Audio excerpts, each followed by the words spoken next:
Assalamualaikum warahmatullahi wabarakatuh. Selamat sore ya buat teman-teman semuanya, khususnya yang selalu menantikan video terbaru, updatean terbaru dari channel Solusi. Terima kasih ya buat teman-teman semuanya yang sudah mensupport, mendukung selalu channel Solusi Utang. Saya harap channel ini bisa berkembang selalu, bisa memberikan motivasi yang positif buat Anda semuanya, dan kayak mana Anda itu bisa terbebas dari lilitan atau jeratan dari pinjaman online gitu ya. Dan mudah-mudahan Solusi Utang selalu menjadi yang terdepan buat Anda semuanya tentang urusan pinjol. Oke, ini banyak banget curhatan dari teman-teman, terutama mereka yang menyatakan ketidakmampuan mereka, ketidaksanggupan mereka melakukan pembayaran di beberapa hutang mereka ya. Ada yang 3, ada yang 4, ada yang 10, bahkan ini hampir semua di pinjol legal ya. Dan saya mau bahas dan saya mau jelaskan satu persatu apa-apa aja sih sebenarnya yang harus kita persiapkan ketika kita sudah kehabisan akal, ketidakmampuan lagi mungkin dari segi finansial dalam melanjutkan suatu kewajiban kita untuk membayar hutang. Apa-apa aja sih yang harus kita persiapkan ya. Tapi sebelumnya saya minta buat teman-teman semuanya, bagi yang mau ya, silahkan disupport dulu channel ini supaya channel ini makin berkembang lagi. Atau Anda yang ingin bergabung dalam grup WhatsApp saya, Anda boleh lihat itu ada nama channel dan ada tombol untuk diklik gabung. Anda tinggal klik aja dan Anda terserah mau masuk di level mana, 1 atau 2, terserah. Nanti kita bisa berkonsultasi lebih pinjol legal, menyatakan ketidaksanggupan dan ketidakmampuan mereka dalam melanjutkan mungkin kewajiban ya untuk melakukan pembayaran. Ini ada salah satu dari email Eka Febriani. Perkenalkan, saya Febri dari Jateng. Saya seorang ibu rumah tangga yang terjerat pinjol legal maupun ilegal. Sekarang saya ingin konsultasi tentang pinjaman legal. Saya memiliki tagihan di Kredivo 9 juta, es pinjam 5 juta, Spy Letter 3 juta. 953 berarti 8, 17 juta. Ya. Saya saat ini sangat takut Kak, karena galbay di 3 APK itu udah hampir 90 hari.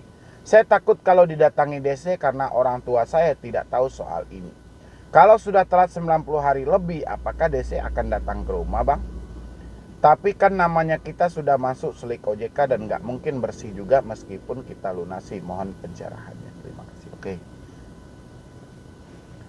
Ada beberapa hal yang saya lihat dari sini, dari teman-teman semua. Pertama, pencitraan hidup. Habis itu tidak mau jujur dengan kenyataan yang ada. Bahkan orang tua sendiri pun dibohongi. Dan ada juga sebagian mungkin suami atau istrinya dibohongi gitu loh. Saya nggak tahu lah ya apa yang Anda takutkan di balik ini semuanya ya. Dan sampai kapan Anda harus menanggung beban dengan suatu kebohongan yang Anda jalani gitu loh. Saya nggak tahu gitu loh sampai kapan. Dan yang saya tahu, kalau ini Anda lanjutkan dengan pola beban di dalam hati Anda tidak mau terbuka, selamanya ketenangan tidak akan Anda dapat ya. Selamanya hidup Anda itu akan dihantui dengan rasa bersalah dan rasa takut ya. Tapi begitu kita menyatakan untuk sebuah kejujuran, keringanan dari beban masalah pun akan menghampiri kita. Contoh, saya takut kalau DC datang karena orang tua saya tidak tahu soal ini. Kalau orang tua Anda tidak tahu soal ini, Anda kasih tahu, Mak, saya ini dalam ada masalah. Saya keteledor, saya mungkin kebodohan saya meminjam di sini. Dan dulu itu waktu saya minjam, saya berharap dapat dana dari sini untuk melakukan pembayaran di sini. Nah, kenyataannya seiring waktu berjalan, dana yang ingin saya ambil tadi tidak keluar. Sehingga saya terjebak di dalam hal ini. Saya bercita sama mak atau sama ibu, sama mama, sama mami, terserah mau manggil apa sama orang tua Anda. Saya mau cerita, bukan saya mau minta bantu, tidak, supaya nanti mana tahu ada orang yang datang menagih hutang atau kayak mana, mak tidak kaget atau mama tidak kaget, tidak terkejut. Makanya saya berbagi. Dan saya sampai detik ini masih mengusahakan uang tersebut ya. Ya kita jelaskan dengan kejujuran hati gitu. Masa orang tua tega banget sih dibohongi gitu loh. Kalau orang tua mau tahu apa? Yang penting dia melihat anaknya tersenyum ya sudah. Walaupun senyum itu hanyalah sebatas menutupi rasa kesedihan yang sedang dia alami saat ini ya. Tolong ya untuk Ibu Eka Febriani. Kalau sudah telat 90 hari lebih, apakah DC akan tetap datang, Bang? Soal DC datang ke rumah ataupun tidak, sebenarnya ini bukan tugas Anda. Ya, nggak usah menambah-nambah masalah dalam hidup Anda. Cukup yang Anda pikirkan kayak mana Anda bisa dapat uang dan menyelesaikan permasalahan yang ada. Ya, jangan Anda tambah-tambah, jangan dilarikan ke sini, dilarikan ke sini. Inilah sebenarnya yang menyebabkan pikiran Anda itu tidak berhenti-berhentinya berada di bawah tekanan ketika Anda terjebak di pinjol gitu loh. Ya, contoh urusan DC mau datang ke rumah, mau telat 90 hari, itu nggak ada urusan Anda. Urusan Anda itu kapan ini mau dibayarkan, kapan ada uang Anda. Berarti tugas Anda saat ini adalah bekerja dan berusaha. Kalau berlebih, selesaikan masalah Anda. Bukan Anda mengerjakan masalah yang bukan urusan Anda. Ya, soal DC datang ke rumah itu bukan urusan Anda. Tergantung dari perusahaan itu. Dia mau mengkerahkan debt collector mereka ke lapangan ataupun tidak, tergantung dari perusahaan itu. Bukan Anda pula yang memikirkan. Ya, Anda mau mereka datang, mau enggak, ya itu enggak ada urusan Anda. Kalau Anda ada uang, bayarkan. Kalau tidak ada uang, ya sampaikan tidak ada uang. Itu aja kok permasalahan kita. Jadi jangan ditambah-tambah. Makanya saya bilangin, permasalahan dengan pinjol itu nggak sulit. Yang sulit itu bermasalah dengan diri Anda sendiri. Ya, ini yang paling sulit. Lawan kita diri kita sendiri. Sulit. Contoh pemikiran Anda itu adalah lawan Anda yang sangat kejam itu. Ketika pemikiran Anda mengarahkan Anda ke suatu pikiran yang sangat dalam dan Anda tidak mampu untuk keluar dari keterpurukan itu, bahaya banget ya. Makanya saya bilangin, Anda kira orang yang nekat minum racun, lompat dari gedung itu bukan akibat pinjol, pikiran dia. Ya. Gak ada pinjol apa, paling teror melalui WA. Kapan dibayarkan ini? Kalau enggak kami proses Anda ke jalur ini. Cuman itu aja kok DC pinjol, ya. Tapi Andanya berpikir lebih dari itu. Makanya saya bilangin, permasalahan pinjol ini bukan antara Anda dengan pinjolnya, tapi antara Anda dengan diri Anda sendiri. Itu loh. Anda mau ngarahkan diri Anda kemana, ya udah pikiran ngikut. Gitu loh. Ya. Habis itu lagi, kalau sudah telat 90 hari lebih, apakah DC akan datang ke rumah? Tapi kan nama kita sudah masuk ke slik OJK dan nggak mungkin bersih meskipun kita lunasi. Kalau kita lunasi, bersih dong. Skor kredit kita memang ada nampak dari riwayat pembayaran kita memang ada. Tapi kalau bersih ya.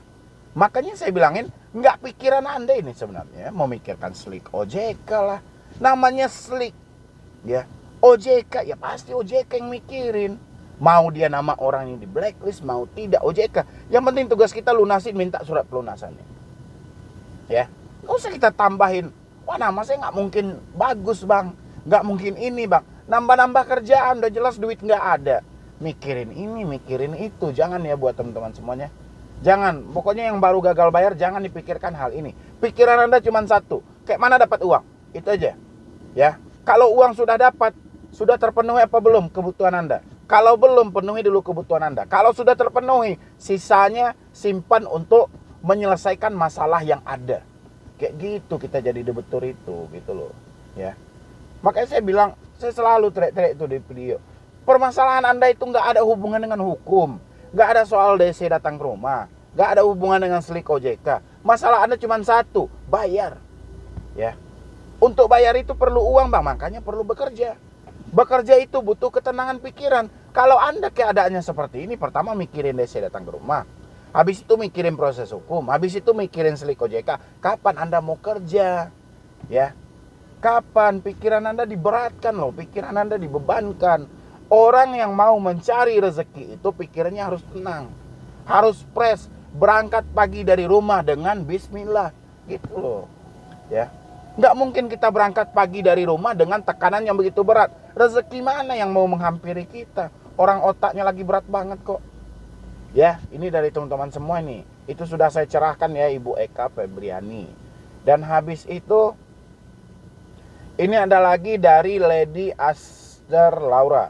Selamat malam, maaf sebelumnya saya ingin konsultasi dengan Bapak karena saya telah menonton video Bapak di YouTube membuat saya lebih tenang sedikit. Saat ini saya sedang terjerat pinjol dan sebelumnya sudah melakukan perpanjangan dikarenakan dana saya belum ada. Namun sebelum jatuh tempo lagi saya diteror dan data saya sudah disebarluaskan. Bahkan saya tidak mau bayar Pak, tapi ancaman dan tekanan itu membuat saya geram. Saya sudah bicara baik-baik, mereka tidak terima. Bagaimana saya menanggapinya Pak? Saya mohon pencerahan dari Bapak ini. Ini dengarin ya. Ini suatu kebodohan yang hakiki banget. Pertama soal perpanjang. Dia bilang gini, saya saat ini sedang terjerat pinjol dan sebelumnya sudah melakukan perpanjangan karena dana saya belum ada. Terus yang Anda perpanjang itu pakai apa? Pakai daun? Kan nggak mungkin. Inilah suatu kebodohan dari teman-teman semuanya. Kalau Anda tidak mampu menutupi hal itu semuanya, jangan diperpanjang. Tapi kalau Anda bilang, saya nggak ada uang bang, terus memperpanjang itu pakai daun. Anda bilang di sini loh, di sini, saya sudah melakukan perpanjangan dikarenakan dana saya belum ada. Terus Anda melakukan perpanjangan itu pakai apa? Kertas, daun, batu, pakai apa itu? Ya, disinilah sebenarnya kebodohan itu terjadi. Dan ketika Anda melakukan perpanjangan, si DC akan mengunci data Anda. Dia akan kunci, berarti orang ini mampu untuk kita kuasai. Ya. Anda akan peras Anda terus, Anda perpanjang lagi. Kalau enggak data Anda akan kami sebar. Akhirnya Anda tidak mampu lagi memperpanjang, data Anda disebar. 2 kali rugi. Duit habis, data tetap disebar. Ya, ini bukan uang perpanjangan, tapi ini uang ketakutan yang Anda bayar gitu loh. Anda ketakutan data Anda disebar sehingga Anda membayar sama kayak preman di pasar, mau aman, bayar uang keamanan. Kalau enggak, saya campain barangmu atau kayak mana gitu. Hampir sama yang dilakukan oleh pinjol ini sama Anda. Makanya saya bilangin ini kebodohan yang hakiki banget. Kalau Anda bilangin Anda tidak punya uang, nggak mungkin Anda buang-buang uang Anda hanya untuk melakukan perpanjangan. Gitu loh. Mana mungkin saya percaya Anda nggak punya uang sementara duit Anda campain begitu saja dengan iming-iming perpanjangan. Tujuan dari perpanjangan adalah supaya data tidak disebar. Bodoh atau pintar? Kalau kayak gitu, ya. Bang, kok gitu ngomongnya bang? Memang harus kayak gitu supaya hati Anda ini terbuka dan terpukul kembali. Supaya Anda lebih bisa mengintrospeksi diri mana yang benar dan mana yang salah. Ya, kalau dibiarin kayak gini terus, sampai kapan Anda mau dimanfaatkan oleh debt collector pinjol? Ya, pinjol itu lebih enak Anda memperpanjang terus daripada Anda melunasi. Gitu loh. Kalau saya haramkan 1.000 perak pun untuk melakukan perpanjangan, mendingan duitnya saya simpan. Kalau sudah terkumpul, saya negosiasi pokok yang diterima kalau mereka mau. Kalau mereka tidak mau, saya nggak akan bayar. Ya. Yang penting saya sudah menunjukkan itikat baik saya. Utang piutang diatur dalam urusan perdata tentang pengaturan hak per individu. Ya. Kayak gitu dong. Jadi teman-teman itu unik. Habis itu dia tanya pula, namun sebelum jatuh tempo lagi saya diteror, data saya sudah disebarluaskan. Iyalah, karena di awal Anda sudah memperpanjang. Ya wajar dong data Anda disebarluaskan ketika Anda tidak bisa lagi memenuhi permintaan mereka. Ya, bukan saya tidak mau bayar Pak, tapi ancaman dan tekanan itu membuat saya geram. Iya, terus mereka akan melakukan seperti itu selagi Anda mengiming-imingkan uang pembayaran, apalagi Anda sudah melakukan perpanjangan, mencicil, sampai kapanpun tidak akan lunas. Makanya muncul moto dari solusi utang itu, lebih baik malu sesaat daripada hancur selamanya gitu loh ya. Saya sudah bicara baik-baik, tidak diterima. Kayak mana mau cara baik? Orang mereka tujuannya bukan untuk berkomunikasi dengan Anda kok. Tujuan mereka itu ngambil uang, menjemput tagihan. Bicara baik kayak mana? Bicara baik ini diadakan mediasi secara tatap muka, bukan sama debt collector. Debt collector itu ujung tombak dari sebuah perusahaan. Mana mungkin dia mau mediasi dengan Anda? Mana mungkin dia mau berbicara baik-baik dengan Anda sementara mereka mengejar target dari sebuah perusahaan? Ya, makanya saya bilangin logika ini penting loh. Bicara baik itu ada saatnya. Sama DC cukup kita bilangin ada uang ya ada uang, nggak ada uang ya nggak ada uang. Mereka terima syukur, kalau nggak terima matiin. Cuman itu aja kok. Ya. Bagaimana saya menanggapinya, Pak? Saya mohon pencerahan dari Bapak. Oke, buat kedepannya Anda cukup cabut kartu, hapus WA, reset apa yang Anda ke setelan pabrik, ganti nomor dengan nomor baru, jangan berikan ke siapapun selama 2 minggu. Ya, biar Anda bisa fokus mengumpulkan uang Anda. Nanti kalau uang Anda sudah terkumpul, negosiasi pokok yang Anda terima, dan jangan ada yang memperpanjang 1.000 perak pun. Ya, coba Anda logika, uang perpanjang itu adalah hanya sebatas uang yang diperas dari Anda gitu loh. Sama saya bilangin kayak pungli, pungutan liar yang nggak jelas arahnya buat apa. Emang buat apa sih uang perpanjangan itu? Ya, kan supaya menghentikan sebar data. Kalau Anda sudah takut dengan menghentikan sebar data, berarti itu adalah uang keamanan gitu loh. Ya, coba dipikirkan baik-baik dari teman-teman. Dari saya cuman itu aja, terlebih dan terkurangnya saya mohon maaf. Dan buat teman-teman semuanya yang tadi itu mungkin bicaranya agak keras, bukan sayanya yang ingin mencaci maki Anda, tidak, tapi saya pengen Anda itu berpikir dengan logika Anda, karena situasi saat ini Anda tidak punya uang. Dan jangan menghamburkan uang Anda secara cuma-cuma tanpa ada kejelasan yang pasti gitu loh, ya. Dan nanti buat teman-teman semuanya yang ingin konsultasi lebih lagi dengan saya, silahkan klik tombol bergabung di bawah ini, atau Anda juga bisa masuk ke Instagram saya @medibroni, atau akun TikTok saya dengan nama Solusi Hutang MB. Di situ saya berbagi video-video singkat